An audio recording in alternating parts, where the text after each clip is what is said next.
भगवान को खबर मिली, द्वारपाल दौड़े, उधर से भगवान दौड़े, इधर से सुदामा दौड़े।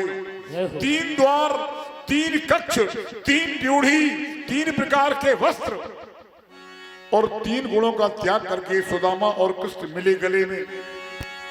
भगवान ने पैर पकड़ लिए सुदामा के।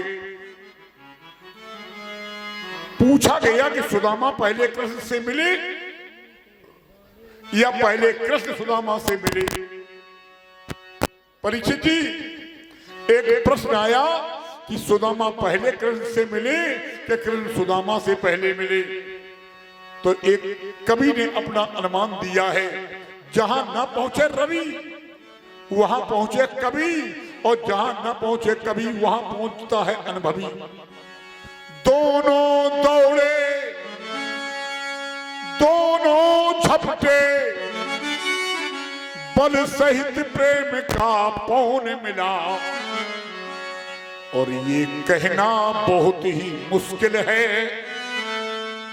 ये कहना बहुत ही मुश्किल है कि दोनों में पहले कौन मिला।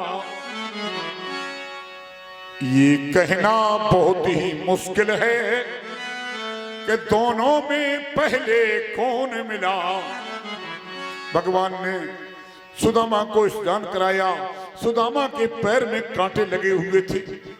एक कांटा तो इतना गहरा घुसा था कि भगवान ने अपने दांत से सुदामा का पैर का कांटा खींचा। ध्यान देना, दुनिया में तुम्हारे साथी, तुम्हें कांटे बिछाने वाले तो बहुत लोग मिलेंगे, लेकिन कांटे निकालने का काम तो केवल द्वारकाधीश करता है। मेरे विद्वान श्रोताओं, केवल द्वारकाधीश के बन जाओ, दुनिया के सारे कांटे समाप्त हो जाएंगे।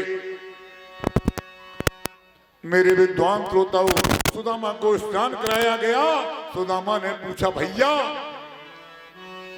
ये 16,108 की संख्या ये कौन है? बोले ये तुम्हारी छोटी बहुएं हैं। सुदामा ने कहा, बड़े मतलबी हो कृष्ण, इतनी शादियां कर ली लेकिन मुझे नहीं बुलाया। भगवान ने कहा, भैया सुदामा, इन शादियों में खून की नदियां बह गई। सुदामा ने हाथ जोड़े, बोले ठीक नहीं बुलाया, एक लाठी मेरे लगती, मेरे तो सीताराम हो जाता। भगवान ने सेवा की, भोजन कराया, पैर दबाने लगे। कहा, मेरी भाभी ने कुछ दिया था। अब सुदामा ने पोटली थोड़ी और दबाई। सुदामा कहने लगे, तुम्हारी भाभी ने कहा था 1 मास 2 पाख में 2 एकादशी होए, तो प्रभु दीन दयाल ने नित प्रत दीनी मोहे। भगवान ने पोटली को खींच लिया और भागवत में लिखा है कि केवल 1 मुट्ठी चावल खाया। नरोत्तम दास ने कहा 2 मुट्ठी, लेकिन भागवत में जो लिखा है वो वही मैं आपको सुनाऊंगा। 1 मुट्ठी चावल खाई करके भगवान ने अपने को तृप्त किया। भगवान ने 1 लोक दे दिया। दूसरी मुट्ठी जैसे ही भरी तो रुक्मिणी जी ने हाथ पकड़ लिया। भगवान ने कहा, रुक्मिणी तूने मेरी आत्मा को तृप्त नहीं होने दिया।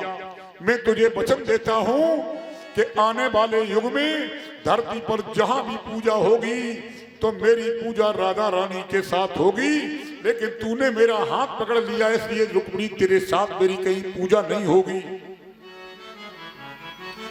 मेरे विद्वान श्रोताओं,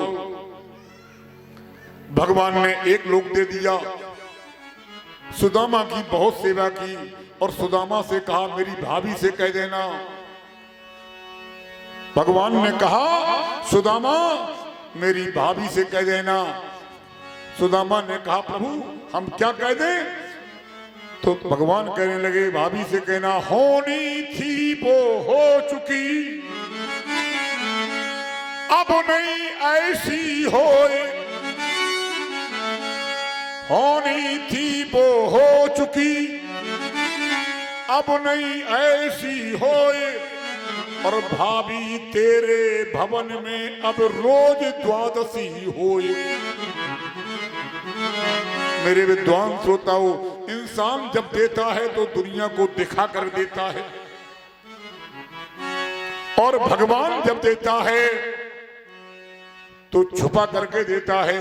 सुदामा ने कहा, भाभी तुम्हारी अकेली है? कन्हैया मैं जाना चाहता हूं। भगवान ने हाथ जोड़े, कहा भैया तुम्हें जाना भी चाहिए। ध्यान देना मेरे विद्वान श्रोताओं, सुदामा दरिद्र नारायण और भगवान लक्ष्मी नारायण, दरिद्र नारायण को लक्ष्मी नारायण बना दिया। सुदामा सोच रहे कि भगवान ने कुछ दिया नहीं, भेंट भी नहीं दी। चल पड़े, नगर के बाहर आए, सुदामा को प्रणाम किया भगवान ने। सुदामा ने हाथ जोड़े, सुदामा चल पड़े। लेकिन रास्ते में सुदामा सोचते जा रहे, तब तक चोर मिल गए। चोरों ने कहा खड़े हो जाओ, क्या लाए द्वारका से? सुदामा ने कही केवल प्राण है, प्राण सो तुम ले ले। चोरों ने तलाशी ली, सुदामा के पास कुछ नहीं निकला। सुदामा ने भगवान को धन्यवाद दिया, ठीक लिया प्रभु, तुमने अगर कुछ दिया होता तो चोर मेरे प्राण ले लेते और धन भी चला जाता। आए सुदामापुरी में मेरे विद्वान श्रोताओं, सुदामा और सुदामा की पत्नी सुदामापुरी में वास करने लगे। भगवान विश्वकर्मा ने ये नगरी भगवान के कहने पर बनाई थी। बोलिए द्वारकाधीश भगवान की जय हो।